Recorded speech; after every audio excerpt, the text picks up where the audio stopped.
നമസ്കാരം, welcome to digital planet. Spices board of India Kochi head ഓഫീസിൽ താൽക്കാലിക അടിസ്ഥാനത്തിൽ ഓഫീസ് അസിസ്റ്റന്റുമാരെ നിയമിക്കാൻ അപേക്ഷ ക്ഷണിച്ചിരിക്കുന്നു. യോഗ്യതയും എക്സ്പീരിയൻസുമുള്ള ഉദ്യോഗാർത്ഥികൾക്ക് സംസ്ഥാന സർക്കാരിന്റെ കീഴിലുള്ള സ്ഥാപനത്തിൽ ജോലി ചെയ്യാനുള്ള ഒരു മികച്ച അവസരമാണിത്.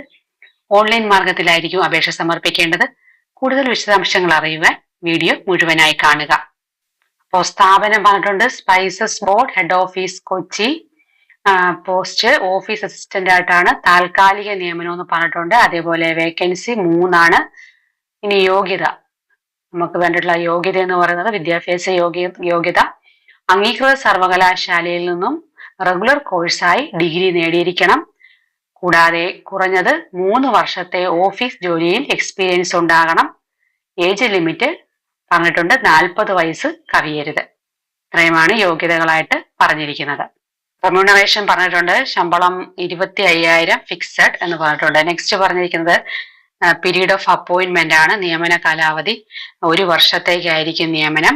അത് കഴിഞ്ഞതിന് ശേഷം നിങ്ങളുടെ പെർഫോമൻസ് അനുസരിച്ചിട്ട് 1 വർഷത്തേക്ക് കൂടി എക്സ്റ്റെൻഡ് ചെയ്യാൻ സാധ്യതയുണ്ട് എന്ന് കാണിച്ചിട്ടുണ്ട്. പിന്നെ തെരഞ്ഞെടുക്കുന്ന മെത്തേഡ് എന്ന് പറയുന്നത് റിട്ടേൺ ടെസ്റ്റിലൂടെ ഇന്റർവ്യൂവിന്റെ അടിസ്ഥാനത്തിലായിരിക്കും തെരഞ്ഞെടുക്കുക. യോഗ്യത നേടുന്നവരുടെ റാങ്ക് ലിസ്റ്റ് തയ്യാറാക്കും. നെക്സ്റ്റ് അപേക്ഷ സമർപ്പിക്കേണ്ടത് ഓൺലൈനിൽ കൂടിയാണ്. അവസാന തീയതി 2025 മെയ് 2. മറ്റ് മാർഗങ്ങളിലൂടെയുള്ള അപേക്ഷകൾ പരിഗണിക്കില്ല എന്ന് കാണിച്ചിട്ടുണ്ട്. പിന്നെ ലിങ്ക് കൊടുത്തിട്ടുണ്ട്. ഇന്റർവ്യൂവിനുള്ള സ്ഥലം പറഞ്ഞിട്ടുണ്ട് spices board head office Kochi. അതേപോലെ ഡേറ്റും നമ്മുടെ സമയവും ഒക്കെ പിന്നീട് അറിയിക്കുമെന്നാണ് കാണിച്ചിരിക്കുന്നത്. നെക്സ്റ്റ് ഇൻസ്ട്രക്ഷൻ ടു കാൻഡിഡേറ്റ്സിനുള്ള നിർദ്ദേശങ്ങളാണ് കാണിച്ചിരിക്കുന്നത്. അപേക്ഷിക്കുന്നതിന് മുമ്പ് തങ്ങൾക്കുള്ള യോഗ്യതകൾ ഉറപ്പുവരുത്തുക. അപേക്ഷ ഓൺലൈൻ വഴി മാത്രമേ അപേക്ഷിക്കാവൂ. മറ്റു മാർഗങ്ങളിലൂടെ ലഭിക്കുന്ന അപേക്ഷകൾ പരിഗണിക്കില്ല എന്ന് പറഞ്ഞിട്ടുണ്ട്. അതേപോലെ ഷോർട്ട് ലിസ്റ്റ് ചെയ്യപ്പെട്ട ഉദ്യോഗാർത്ഥികളുടെ പട്ടിക ബോർഡിന്റെ വെബ്സൈറ്റിലായിരിക്കും പ്രസിദ്ധീകരിക്കുക. അതേപോലെ പരീക്ഷയുടെയും ഇന്റർവ്യൂവിന്റെയും ഡേറ്റും അതേപോലെ സമയവും ഒക്കെ പിന്നീട് അറിയിക്കും. അപ്പോ നെക്സ്റ്റ് ആയിട്ട് പറഞ്ഞിരിക്കുന്നത് ആവശ്യമായ വിദ്യാഭ്യാസ യോഗ്യത നേടിയ ശേഷം മാത്രമുള്ള എക്സ്പീരിയൻസ് മാത്രമേ പരിഗണിക്കുകയുള്ളൂ. ഇത് നമ്മുടെ ഈ പ്രായം അല്ലെങ്കിൽ നമ്മുടെ യോഗ്യത തുടങ്ങിയവയൊക്കെ അപേക്ഷ അവസാനിക്കുന്ന ഡേറ്റ് ഉണ്ടല്ലോ, മെയ് 2 എന്നല്ലേ പറഞ്ഞിരിക്കുന്നത്, ആ തീയതിക്ക് അടിസ്ഥാനമാക്കിയായിരിക്കും കണക്കാക്കുക. അതേപോലെ ആപ്ലിക്കൻസ് തങ്ങളുടെ ഇമെയിൽ ഐ ഡിയും മൊബൈൽ നമ്പറും എപ്പോഴും ആക്റ്റീവാക്കി സൂക്ഷിക്കുക. കാരണം ബോർഡിൽ നിന്ന് ലഭിക്കുന്ന വിവരങ്ങളൊക്കെ അതിലൂടെയായിരിക്കും അറിയിക്കുക. അപ്പോൾ ഞാൻ പറഞ്ഞു, നിയമനം താൽക്കാലിക അടിസ്ഥാനത്തിൽ മാത്രമായിരിക്കും. അതുകൊണ്ട് തന്നെ സ്ഥിര നിയമനമായിട്ടോ അല്ലെങ്കിൽ ഒരു സർക്കാർ ജോലി ഉറപ്പായതുമായിട്ടുള്ള ഒരു ജോലിയായിട്ടോ ഇതിന് ബന്ധമില്ല. അതേപോലെ തെരഞ്ഞെടുക്കപ്പെടുന്ന കാൻഡിഡേറ്റ്സിന് ഒരു 200 രൂപയുടെ സ്റ്റാമ്പ് പേപ്പറിൽ കരാർ ഒപ്പുവെക്കേണ്ടതായിട്ടുണ്ട്. ഒരു എഗ്രിമെന്റ് ഒപ്പുവെക്കണം. പിന്നെ പറഞ്ഞിരിക്കുന്നത് ഒരു ക്യാൻവാസിംഗ് ഒന്നും നടക്കില്ല എന്നാണ്. മധ്യസ്ഥർ മുഖേനയുള്ള ക്യാൻവാസിംഗ് ഉണ്ടല്ലോ ജോലി കിട്ടാനായിട്ട്, അതൊന്നും അങ്ങനെ അത് അയോഗ്യതയ്ക്ക് കാരണമാകുമെന്നാണ് പറഞ്ഞിരിക്കുന്നത്. അപേക്ഷകർ www.indianspices.com എന്ന ബോർഡിന്റെ ഔദ്യോഗിക വെബ്സൈറ്റ് മാത്രമേ വിശ്വസിക്കാവൂ. അതിലൂടെ മാത്രമേ അപേക്ഷ സമർപ്പിക്കാവൂ. മറ്റേതെങ്കിലും വെബ്സൈറ്റുകളുടെ തെറ്റായ വിവരങ്ങൾ നമ്മൾ സ്വീകരിക്കാതിരിക്കുന്നതായിരിക്കും നല്ലത്. പിന്നെ അതേപോലെ മുൻപ് സ്പൈസസ് ബോർഡിൽ താൽക്കാലികമായിട്ട് ജോലി ചെയ്തിട്ടുള്ളവർ ഉണ്ടെങ്കിൽ, അതിപ്പോ പൂർണ്ണമായിട്ട് കാലാവധി പൂർത്തിയാക്കിയവരാണെങ്കിലും അല്ലെങ്കിലും വീണ്ടും അവർ ഈ ജോലിക്ക് വേണ്ടിയിട്ട് അപേക്ഷിക്കേണ്ടതില്ല എന്നും പറഞ്ഞിട്ടുണ്ട്. ടേംസ് ആൻഡ് കണ്ടീഷൻ പറഞ്ഞിരിക്കുന്നത് ശമ്പളം മാസം 25,000 രൂപ. അതേപോലെ നിയമനം ആദ്യം 1 വർഷത്തേക്കുള്ളതായിരിക്കും. ദെൻ നമ്മുടെ പെർഫോമൻസ് അനുസരിച്ച് 1 വർഷത്തേക്ക് കൂടി നീട്ടാൻ സാധ്യതയുണ്ട്.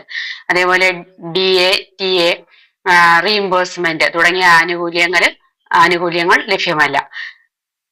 പിന്നെ അതേപോലെ ടെസ്റ്റിനോ ഇന്റർവ്യൂവിനോ ജോയിൻ ചെയ്യുന്നതിനോ ജോലിയിൽ നിന്ന് പുറത്താവുന്നതിനോ TA-യോ DA-യോ അനുവദിക്കില്ല. എന്നാൽ നമ്മുടെ ഒഫീഷ്യൽ വർക്കിന് വേണ്ടിയിട്ട് ബോർഡിന്റെ ഒഫീഷ്യൽ വർക്കുകൾ ഉണ്ടല്ലോ, അതിന് ഇൻസൈഡ് ദി കൺട്രിയിൽ നമ്മുടെ ഒഫീഷ്യൽ വർക്കിന് വേണ്ടിയിട്ട് ട്രാവൽ ചെയ്യേണ്ടി വന്നാൽ നിലവിലെ നിയമം അനുസരിച്ചുള്ള TA-DA ഒക്കെ ലഭിക്കും. നെക്സ്റ്റ് ജോലി സമയത്തെ കുറിച്ചാണ് പറഞ്ഞിരിക്കുന്നത്. സാധാരണ ഓഫീസ് സമയം പോലെ രാവിലെ 9 മുതൽ വൈകിട്ട് 5:30 വരെ ആയിരിക്കും ജോലി വരുന്നത്. പിന്നെ താൽക്കാലികമായിട്ടുള്ള ആവശ്യങ്ങൾ ഉണ്ടാകുമ്പോൾ അവധി ദിവസങ്ങളിലും ഓഫീസിന് ശേഷവും ജോലി ചെയ്യേണ്ടി വരാം. എന്ന് പറഞ്ഞിട്ടുണ്ട്. പിന്നെ ഓരോ വർഷത്തിലും 12 ദിവസത്തെ അവധി ലഭിക്കും. അപ്പോൾ അതേപോലെ ഒരു പരിധിക്ക് മേൽ അവധി എടുത്താൽ അതിനുള്ള ശമ്പളം ലഭിക്കില്ല. ഉപയോഗിക്കാതെ പോയ അവധികൾ അടുത്ത വർഷത്തിലേക്ക് മാറ്റാനോ അല്ലെങ്കിൽ പണമായി മാറ്റാനോ ഒന്നും കഴിയില്ല. അതേപോലെ ടാക്സ് റിഡക്ഷൻ ഉണ്ടാവും. അതായത് നമ്മുടെ നിയമപ്രകാരം മാസശമ്പളത്തിൽ നിന്ന് ഒരു TDS കുറയ്ക്കും. ആവശ്യപ്പെട്ടാൽ TDSന്റെ സർട്ടിഫിക്കറ്റ് ബോർഡ് നൽകും. പിന്നെ ബോർഡ് ഏൽപ്പിക്കുന്ന എല്ലാ ജോലികളും നമുക്ക് ചെയ്യേണ്ട ബാധ്യതയുണ്ട്. നെക്സ്റ്റ് സെലക്ഷൻ പ്രോസസ്സിനെ പറ്റി പറഞ്ഞിട്ടുണ്ട്. ബോർഡിന് ആവശ്യാനുസരണം സെലക്ഷൻ പ്രോസസ്സ് റദ്ദാക്കാനും അല്ലെങ്കിൽ ഓൾട്ടർ ചെയ്യാനും ക്യാൻസൽ ചെയ്യാനും മോഡിഫൈ ചെയ്യാനും ഒക്കെയുള്ള അധികാരമുള്ളതാണ്. ബോർഡിന്റെ തീരുമാനം അന്തിമമായിരിക്കും. നെക്സ്റ്റ് പറഞ്ഞിരിക്കുന്നത് ടെർമിനേഷൻ ഓഫ് അപ്പോയിന്റ്മെന്റ്. അതായത് നമ്മുടെ ജോലിയിൽ അവർക്ക് തൃപ്തിയില്ല എന്നുണ്ടെങ്കിൽ നമ്മളെ ടെർമിനേറ്റ് ചെയ്യാം, അല്ലെങ്കിൽ മറ്റ് അഡ്മിനിസ്ട്രേറ്റീവ് കാരണങ്ങൾ കൊണ്ടൊക്കെ നമുക്ക് 15 ദിവസത്തെ നോട്ടീസ് ഉണ്ടല്ലോ, അത് നൽകിയ അല്ലെങ്കിൽ യാതൊരു വിശദീകരണവും ഇല്ലാതെ നമ്മളെ ടെർമിനേറ്റ് ചെയ്യാനുള്ള അവകാശവും ബോർഡിനുണ്ട്. അപ്പോൾ ഇത്രയും കാര്യങ്ങൾ അപേക്ഷിക്കുമ്പോൾ ശ്രദ്ധിക്കുക. ലാസ്റ്റ് ഡേറ്റ് മെയ് 2 പിന്നെ റിസർവേഷന്റെ കാര്യങ്ങളൊന്നും ഇതിനകത്ത് പ്രത്യേകിച്ച് പരാമർശിക്കുന്നില്ല. അപ്പോൾ വീഡിയോ ഇഷ്ടപ്പെട്ടെന്ന് കരുതുന്നു. ഇഷ്ടപ്പെട്ടെങ്കിൽ ലൈക്ക് ചെയ്യാനും ഷെയർ ചെയ്യാനും സബ്സ്ക്രൈബ് ചെയ്യാനും മറക്കരുത്. നമുക്ക് മറ്റൊരു വീഡിയോയുമായിട്ട് വീണ്ടും കാണാം.